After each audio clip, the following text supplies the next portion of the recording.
So hi guys, myself Vedant Joshi, a second year MBBS student at AIMS Bhopal and also your mentor at Minton. जैसे आप सबको पता ही है कि आपका नीट जो है वो 6 मंथ्स के ड्यूरेशन पे आ गया है. तो here I am with a video to tell what should be your strategy to make a timetable to score 690 plus in NEET 2024. So let's get started. तो देखो, अभी के टाइम में सबसे इम्पोर्टेंट चीज़ होती है कि बैलेंस बना के रखना है बिटवीन रिवीजन एंड टेस्ट.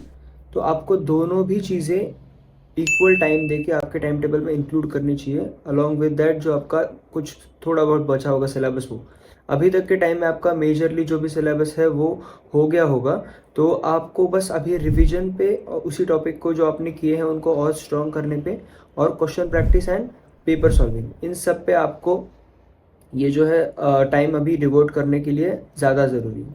तो मैं आपको अपना टाइम टेबल क्या था वो आपको बताता हूँ. तो आपके पास एक एग्जांपल रहेगा कि आप इसके थ्रू अपना खुद का टाइम टेबल भी आपके हिसाब से बना सकते हो. ठीक है. तो जैसे मैंने पहले कहा आपको कि क्वेश्चन पेपर सॉल्विंग या फिर क्वेश्चन प्रैक्टिस, दोनों भी, और रिविजन, दोनों को आपको इक्वल टाइम डिस्ट्रीब्यूट करके देना है क्योंकि दोनों भी बहुत इंपॉर्टेंट चीज़ें हैं अभी के टाइम पे.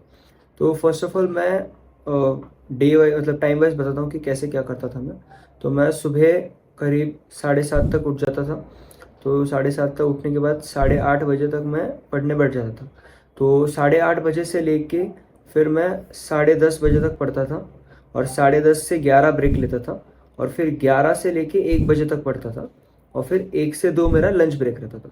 तो 8:30 बजे से 10:30 और 11 बजे से 1, ये जो आपके 2 and 2 आवर्स के सेशंस थे, इसके अंदर मैं प्रेफरेंशियली उन्हीं टॉपिक्स को देता था जिनको याद करने के लिए बहुत ज़्यादा टाइम देना पड़ता था.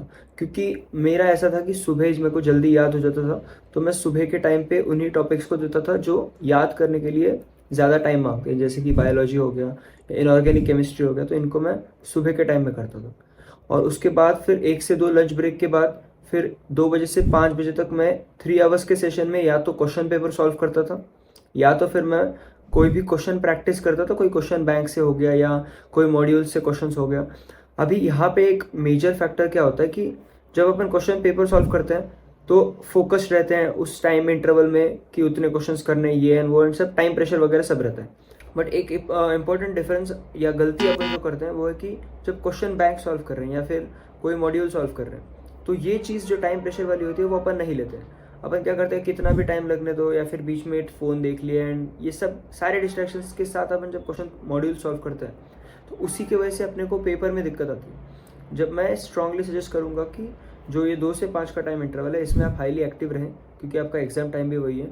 उसके साथ साथ अगर आप कोई क्वेश्चन प्रैक्टिस कर रहे हैं, एज इन क्वेश्चन मॉड्यूल्स कर रहे हैं या फिर कोई क्वेश्चन बैंक सॉल्व कर रहे हैं, तो उसको ऐसे सॉल्व करें जैसे आप क्वेश्चन पेपर ही दे रहे हो.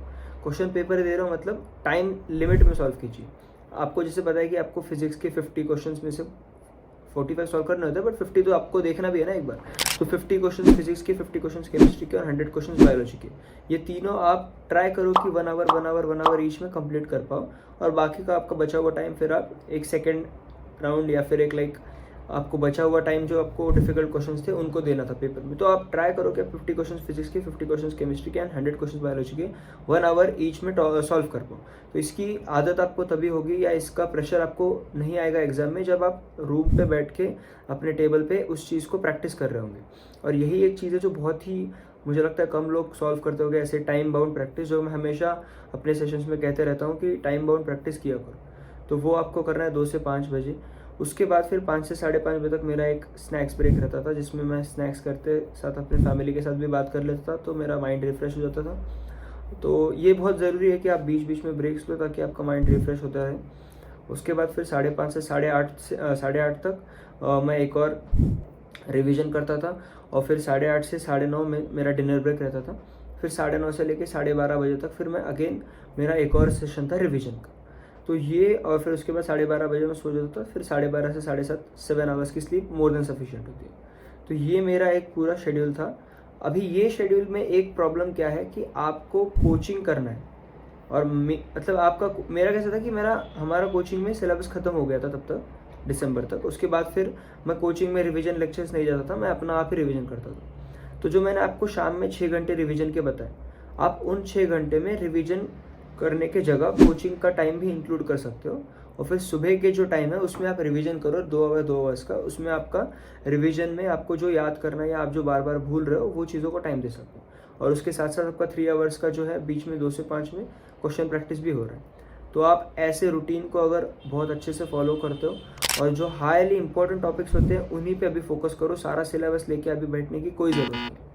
आपको जो पता है कि बहुत बार पूछा जा चुका है वही पूछा जाएगा, तो आप ऐसे ही टॉपिक्स को अभी टाइम दो और ऐसे ही टॉपिक्स पे फोकस करो ताकि आपका स्कोर जो है वो मैक्सिमम बूस्ट कर जाए, क्योंकि मेजरली क्वेश्चंस वही आने वाले। तो अगर आप ये सारी चीज़ें फॉलो करते हो तो आप इजीली 690 प्लस स्कोर नीट 2024 में कर सकते हो। तो that's it for the video. और ऐसे ही मोर टिप्स एंड ट्रिक्स के लिए subscribe to mentor me. Thank you.